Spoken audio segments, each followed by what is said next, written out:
Hi, and welcome back to the kitchen. Today, Nicole is going to show us how you can make a perfect centerpiece at home. I am. So I picked up some supplies for Steve and I to be able to show you with the upcoming holidays, whether it be Halloween or even coming up for Thanksgiving. There is an easy centerpiece for your table that you can make at home with just a few supplies you can find at your grocery store. So I went ahead and picked out some pumpkins for Steve and I that we hollowed out. And then we also saved our lids because we're going to be able to use those later. So I also, in your florists, or like I said, right at your grocery store, I picked up a couple stems of just some fall flowers that they had available and some fall greenery.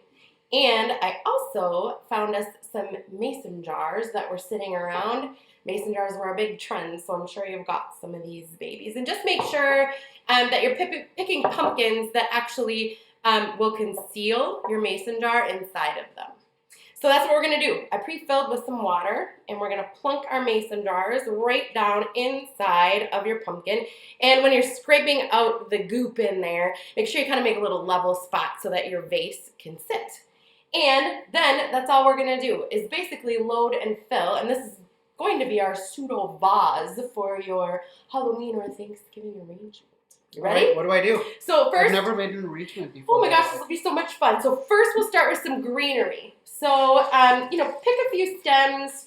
I'm going to start with this. This is like a Italian ruscus, basically. So I'm going to start with this ruscus stem. And again, you're going to use whatever you have that's available. I'm going to give it a little fresh snip and stick it in there. There's no right or wrong way for any of this to go. So really, you're going to use what works maybe with your color scheme at your house, or what works for, whatever sort of theme you have going on. If purples and yellows are your thing, put purples and yellows in there. This one's got a lot. So this is sedum. And yeah, if you've got a stem that's a lot like Steve's here, break off some of the smaller pieces. If they're going to be under the water anyway, no one's going to enjoy them. So break off those pieces so that you just have a nice clean end that you can stick down into your water. And you can kind of see what we're getting started here. We're basically just going to keep filling our vase up until we get a good bed of these greenery stems in there. Oh. How you doing, Steve? Good. Good. Good. Good. So this is called seeded eucalyptus. You can see it's got some of the seeds and it's got that kind of yummy eucalyptus smell on it. Super popular in the fall. My fingers.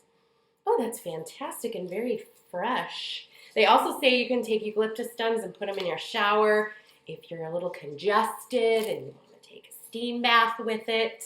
We're not doing that today. We're doing this, but that's another use for them. So again, we're just going to keep snipping and filling with our greenery. We haven't really gotten to our fresh flowers yet. And this is as full as you want to make it, or as full as the stuff that you have on hand. And you want some of it to drape over and some of it to stand up. You can see the general direction that we're both going here. Is this a flower or greenery? So that is actually a filler flower. And we can start with that one if you'd like to. Sure. So again, I kind of approximate how tall do you want it to be? I mean, stand it up. Do you want it to be that tall in your arrangement? Do you want it to be more front and center? That's how you kind of can gauge the height of where you're going to snip it, and snip it at the table length, and that's the height that it's going to be. Again, there's no right or wrong. Put these in there, get them to the bottom. I also picked up some magnolia because who does not love the Gaines, Chip and Joanna? So little magnolia reminded me of them. It's actually a great hardy stem, but I'm going to stick that in there because I think it adds some visual interest. And kind of the underside of the leaves are this like reddish orange, and I think that really picks up what's happening inside your pumpkin, or on your pumpkin too. This is awesome. Then you can move on to your flowers. Some of these you can see have some sort of stems that you could use individually. So I'm actually going to snip those real long ones and use them individually after I stick the rest of this big giant clump in all at once. So I gave it a nice fresh snip. And I'm going to center that or as much as possible. Stick that in. Forgot to snip. Snip, snip, snip. Snip. Okay. And you said table length. Table length. Somewhere around there. Oh, Stick she's a couple of those loose pieces in there. I'm getting nervous. You're getting ahead. Don't be nervous. Don't be nervous. nervous. There's Don't a be first time for nervous. This is everything. looking fantastic. I'm sure it is. And then you should be able to just finish up with your last few sprigs. Take a look at it from all sides. How do you feel? How will everyone at the table feel? Use whatever pieces you have remaining to just kind of work around the edges and fill it up. I'm nervous. I don't know what mine looks like from the front. Well, I feel like once we flip this and take a look at our arrangements ourselves, we're going to be pleasantly surprised. Producer Bert, you think these are looking all right? Mm-hmm. Yours? Bert's also working on one, which we will see in a bit. I can't really see what he's working on over there, but I am certain it will be fantastic. All right, how do you feel? At this point, you could flip it around and take a look at the front and make sure that you're liking the arrangement, how this is all working, how you've stuffed and filled it. How you doing, Steve? Good. Good. So Steve is also taking the lid. I think he's on the lid portion of this. And we just snapped a couple pieces of florist wire. I'm not sure if you can see what gauge this might be. Who knows, like a 18 gauge or something.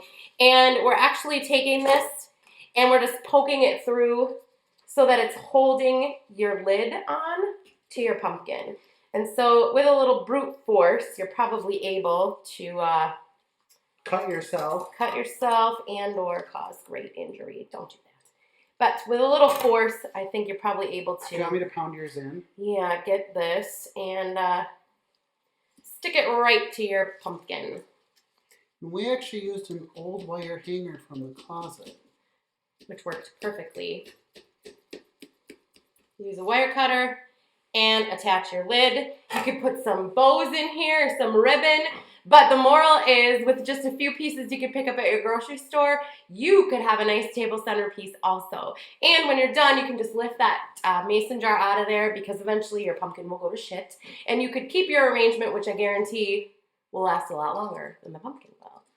So let's go take a look at how Bert's looks. Bert, have you done this before? Nope, never.